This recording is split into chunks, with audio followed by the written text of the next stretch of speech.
کہ کیا حال ہے، اللہ تعالیٰ کا شکوہ اور شکایت کرنا شروع کر دیتے ہیں کہ بھائی بہت زیادہ حالات تنگ ہیں، بہت زیادہ پریشان ہو۔ حضرت شیخ سعدی رحمۃ اللہ علیہ بہت بڑے بزرگ ہیں، اللہ والے ہیں۔ ایک بار ان کے پاس اتنے پیسے بھی نہیں تھے کہ وہ اپنے پیروں میں پہننے کے لیے جوتیاں خرید سکیں، چپل خرید سکیں، ننگے پیر تھے۔ اپنی اس غربت کے اوپر، پیروں میں جوتا نہ ہونے کی وجہ سے اپنی زندگی کے اوپر، اپنی قسم کرسی پہ اور غربت پر افسوس کر رہے تھے کہ آج میرے حالات ایسے ہیں اور میرے پاس اتنے پیسے موجود نہیں ہیں کہ میں اپنے پیروں میں پہننے کے لیے جوتے یا چپل خرید سکوں۔ بڑا مایوسی کا اظہار فرما رہے تھے، بڑا غم زدہ تھے کہ میرے پاس اتنے پیسے نہیں ہیں کہ میں جوتے خرید سکوں۔ چنانچہ دمشق کی جامع مسجد پر پہنچے نماز پڑھنے کے لیے، تو ایک شخص کو دیکھا جو دمشق کی جامع مسجد کے باہر دروازے پر بھیک مانگ رہا تھا اور اس کے دونوں پیر موجود نہیں تھے، وہ پیروں سے محروم تھا۔ جب حضرت شیخ سعدی رحمۃ اللہ علیہ نے اس شخص کو دیکھا کہ اس کے پیر موجود نہیں ہیں، فوراً اللہ کی طرف متوجہ ہوئے، اللہ تعالیٰ سے توبہ استغفار کیا اور فرمانے لگے کہ اے پروردگار عالم، الحمدللہ، اے پروردگار عالم، آپ کا لاکھ لاکھ شکر ہے۔ ٹھیک ہے، آج میرے پاس جوتے موجود نہیں ہیں، کم سے کم میرے پاس پیر تو موجود ہیں۔ اے اللہ، تیرے اس بندے کے پاس تو پیر بھی موجود نہیں۔ آج دنیا کے اکثر بندے اللہ کی شکایت کرتے ہیں، ناشکری کرتے ہیں، جس سے پوچھو وہ ناشکری ہی کرتا ہے۔ کاروبار کے سلسلے میں سوال کیا جائے، حالات اچھے نہیں ہیں۔ صحت کے بارے میں کوئی سوال کیا جائے، حالات اچھے نہیں ہیں۔ اور مال اور دولت کے بارے میں سوال کیا جائے، حالات اچھے نہیں ہیں۔ اسی وجہ سے قرآن مجید میں اللہ تعالیٰ فرماتا ہے وَقَلِيلٌ مِّنْ عِبَادِيَ الشَّكُورُ، کہ اللہ کے بندے بہت کم ہیں جو اللہ کا شکر ادا کرنے والے ہیں۔ وَلَا تَجِدُ أَكْثَرَهُمْ شَاكِرِينَ، کہ آپ اکثر لوگوں کو اللہ کا شکر ادا کرنے والا نہیں پاؤ گے۔ تو اللہ تعالیٰ نے ہمیں جو بھی عطا فرمایا ہے اس کے اوپر ہمیں شکر ادا کرنا چاہیے۔ قرآن مجید میں اللہ تعالیٰ فرماتا ہے لَإِن شَكَرْتُمْ لَأَزِيدَنَّكُمْ وَلَئِن كَفَرْتُمْ إِنَّ عَذَابِي لَشَدِيدٌ، کہ اگر تم اللہ تعالیٰ کا شکر ادا کرو گے اس کی نعمتوں کے اوپر تو پروردگار عالم نعمتوں کے اندر اضافہ فرما دے گا اور عطا فرمائے گا۔ اور یاد رکھو کہ اگر پروردگار عالم کی ناشکری کرو گے، اس کی نعمتوں کا شکر ادا نہیں کرو گے، اس کی نعمتوں کا حق ادا نہیں کرو گے، تو پروردگار عالم کا عذاب بہت سخت ہے۔ تو میرے دوستو، ہمیں ہر حال میں اللہ تعالیٰ کی طرف سے جو بھی حالات ہوں ہمارے اوپر، ہمیں ہر حال میں اللہ کا شکر ادا کرنا چاہیے۔ اپنی زبان سے بھی ہمیں شکر ادا کرنا چاہیے اور اپنے جسم سے بھی شکر ادا کرنا چاہیے۔ اللہ تعالیٰ نے کھانا کھلایا، کھانا کھانے سے پہلے اللہ کا نام لیں، کھانا کھانے کے بعد اللہ کا شکر ادا کریں۔ گھر سے باہر کسی کام کے لیے نکلنے سے پہلے اللہ کا نام لیں، جب کام مکمل کر کے واپس آئیں تو اللہ کا شکر ادا کریں۔ زندگی کے اندر دین کا کوئی بھی کام ہو یا دنیا کا کوئی بھی عمل ہو، ہر عمل سے پہلے اللہ سے مدد حاصل کریں، اللہ سے مدد مانگیں اور وہ کام مکمل ہو جانے کے بعد اللہ کا شکر ادا کریں۔ تو زبان سے بھی ہم شکر ادا کریں اور اپنے اعضاء سے بھی شکر ادا کریں۔ اعضاء سے اور جسم سے شکر ادا کرنے کا مقصد یہ ہے، اللہ تعالیٰ نے صحت عطا فرمائی ہے، جوانی عطا فرمائی ہے، اس صحت کو، اس جوانی کو اللہ کے دین پر خرچ کریں، اللہ کی عبادت کے اوپر خرچ کریں۔ اللہ نے مال عطا فرمایا ہے تو اس مال کو اللہ کے راستے میں خرچ کریں، غریبوں کے اوپر خرچ کریں، رشتہ داروں کے اوپر خرچ کریں، مساجد اور مدارس اور علماء کرام کے اوپر خرچ کریں، دینی کاموں کے اوپر خرچ کریں۔ تو حضرت یحییٰ ابن معاذ رحمۃ اللہ علیہ نے فرمایا کہ ہماری زندگی کے اندر برکت نہ ہونے کی پہلی وجہ یہ ہے کہ پروردگار عالم کی بے شمار نعمتیں ہم استعمال تو کرتے ہیں لیکن ہم اس کا شکر ادا نہیں کرتے۔ ہماری زندگی کے اندر بے برکتی کی اور پریشانی کی دوسری وجہ یہ ہے کہ ہم ہر روز اپنی آنکھوں سے جنازے اٹھتے ہوئے دیکھتے ہیں، اپنے ہی ہاتھوں سے اپنے بھائیوں کو، اپنے رشتہ داروں کو، اپنے مسلمان بھائیوں کو قبر کے اندر دفن کرتے ہیں، ان کا جنازہ پڑھتے ہیں، اس کے باوجود ہم اس جنازے سے عبرت حاصل نہیں کرتے۔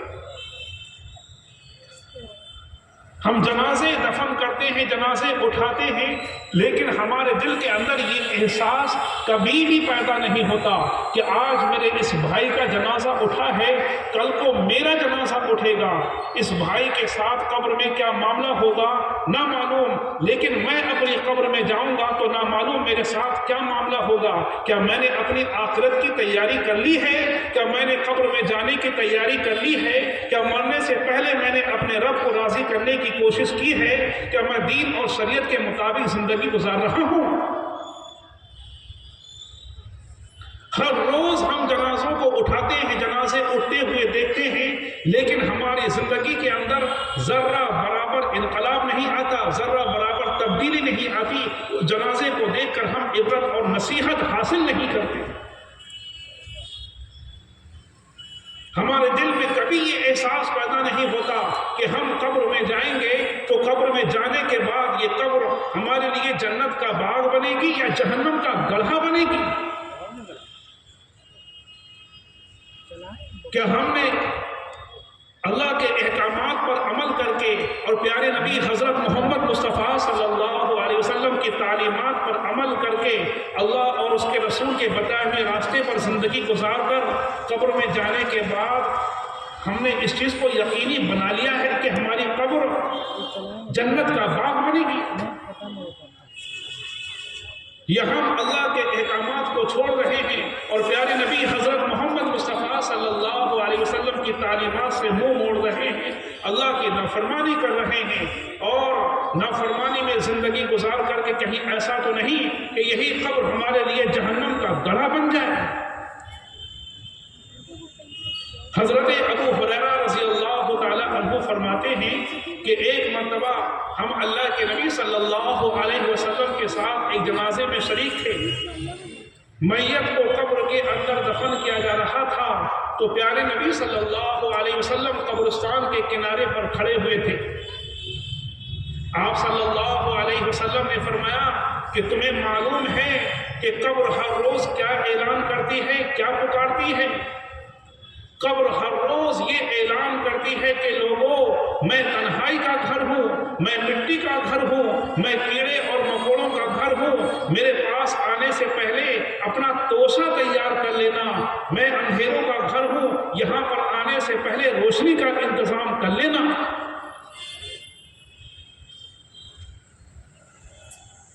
حضرت عثمان غنی رضی اللہ تعالیٰ عنہ کے بارے میں آتا ہے کہ جب بھی وہ کسی قبرستان کے پاس سے گزرتے تو اتنا روتے کہ ان کی داڑھی مبارک تر ہو جایا کرتی۔ لوگ پوچھتے کہ اے عثمان غنی رضی اللہ تعالیٰ عنہ، آپ کے سامنے جنت کا تذکرہ ہوتا ہے، جہنم کا تذکرہ ہوتا ہے، آخرت کی تمام منزلوں کا آپ کے سامنے تذکرہ ہوتا ہے، آپ کی یہ کیفیت نہیں ہوتی، لیکن جب بھی آپ کے سامنے قبر کا تذکرہ ہوتا ہے آپ اتنا روتے ہیں کہ آپ کی داڑھی مبارک تر ہو جاتی ہے۔ معاملہ کیا ہے؟ ایسا کیوں ہے؟ تو حضرت عثمان غنی رضی اللہ تعالی عنہ نے فرمایا کہ لوگوں، قبر آخرت کی منزلوں میں پہلی منزل ہے۔ جو شخص قبر کی منزل آسانی سے پار پا گیا تو آخرت کی تمام منزلیں اس کے لیے آسان ہیں، اور جو شخص قبر کی منزل آسانی سے حاصل نہیں کر سکا، قبر کے اندر پھنس گیا اور اس کے لیے قبر جہنم کا گڑھا بن گئی تو آخرت کی تمام منزلیں اس کے لیے اور زیادہ مشکل ہیں۔ قبر یا تو جنت کے باغوں میں سے ایک باغ ہے یا جہنم کے گڑھوں میں سے ایک گڑھا ہے۔ تو حضرت یحییٰ ابن معاذ رازی رحمۃ اللہ علیہ نے فرمایا کہ ہماری زندگی کے اندر سکون اس وجہ سے نہیں ہے، ہماری زندگی کے اندر برکت اس وجہ سے نہیں ہے کیونکہ ہم ہر روز جنازوں کو تو دیکھتے ہیں لیکن ان جنازوں سے ہم عبرت حاصل نہیں کرتے، ہم اپنی زندگی کے اندر کوئی تبدیلی پیدا نہیں کرتے۔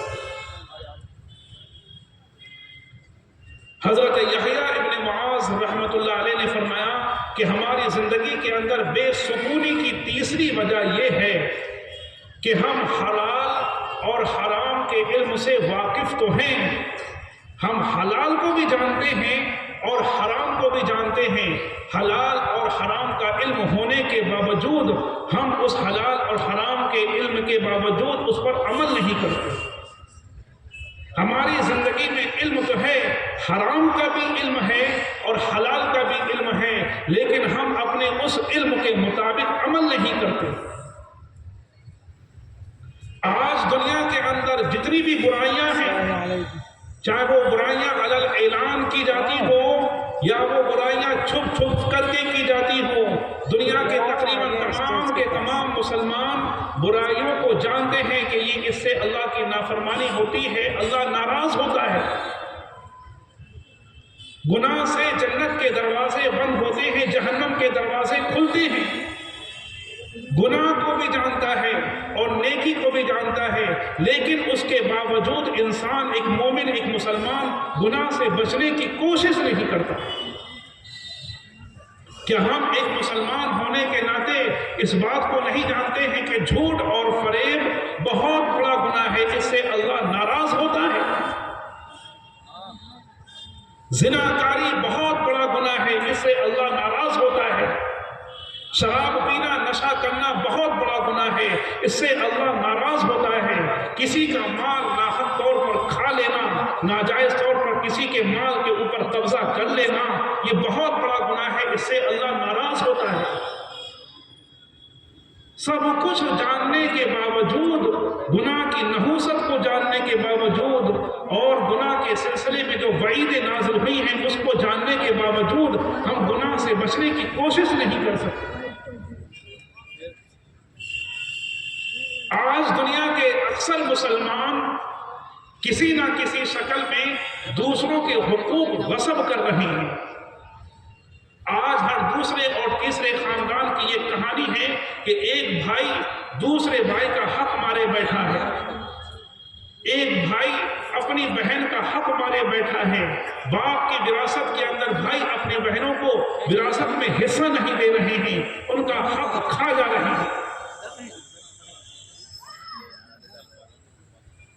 ہم اگر کسی کے حقوق ماریں گے، کسی کا پیسہ ناجائز ماریں گے، تو ہماری عبادتوں کا کیا بنے گا، ہماری نمازوں کا کیا بنے گا، ہمارے روزوں کا کیا بنے گا، ہمارے حج اور عمرے کا کیا بنے گا؟ آج اکثر مسلمان باپ کی وراثت کے اندر بہنوں کو شریک نہیں کرتے ہیں، بہنوں کا حصہ مار لیتے ہیں، بہنوں کا حصہ کھا لیتے ہیں، اور ہماری مسلمان بہنیں اپنے بھائیوں سے اپنے حق کا مطالبہ بھی نہیں کرتی، کیونکہ ان کو یہ ڈر ستاتا ہے کہ اگر بھائیوں سے وراثت میں حصہ مانگیں گے تو بھائی تعلقات ختم کر لیں گے، میکے کے اندر ہمیں آنے نہیں دیں گے۔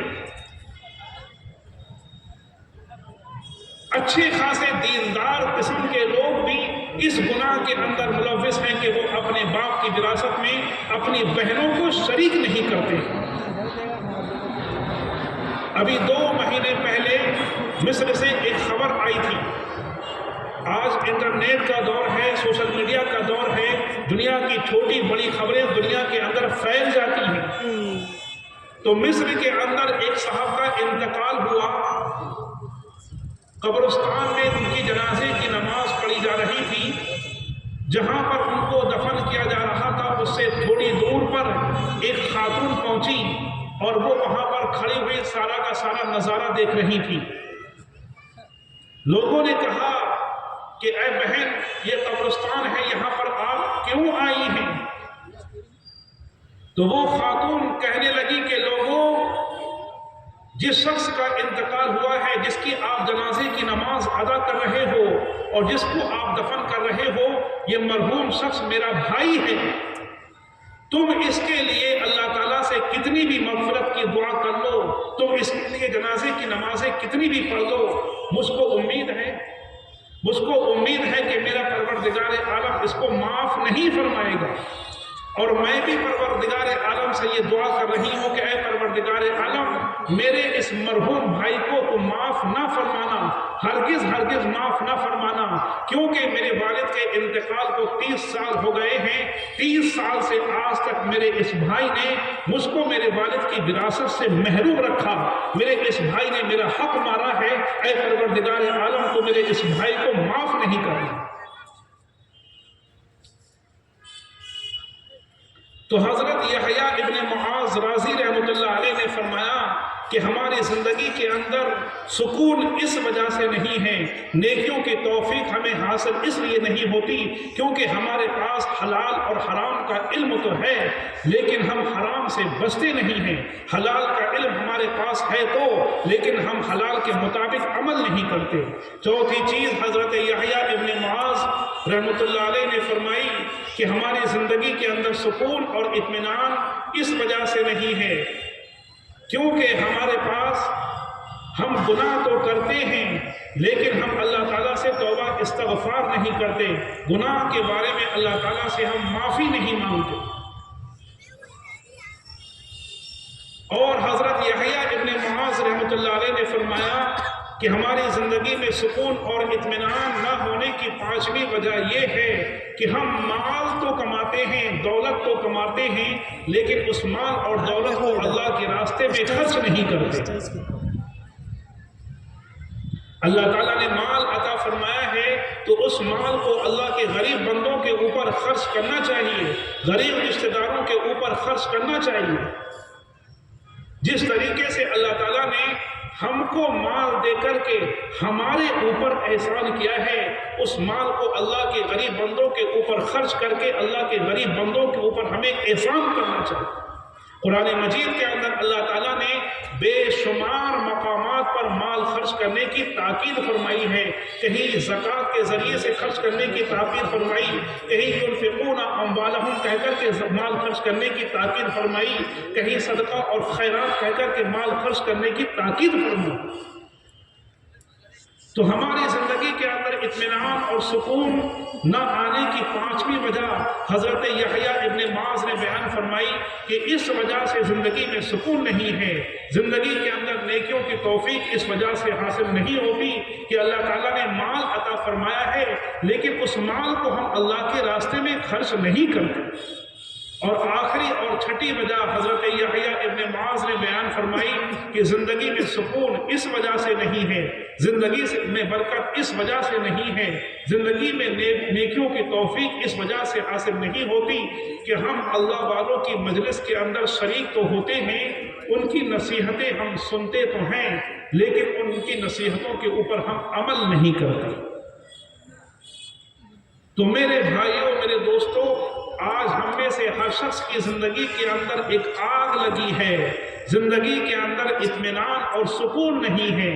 ہماری زندگی میں جو آگ لگی ہوئی ہے اس کی وجہ یہی ہے کہ ہم نے اللہ کے احکامات کو چھوڑ دیا، پیارے نبی حضرت محمد مصطفیٰ صلی اللہ علیہ وسلم کی تعلیمات کو چھوڑ دیا، جس کی وجہ سے ہماری زندگی میں ایک آگ لگی ہوئی ہے۔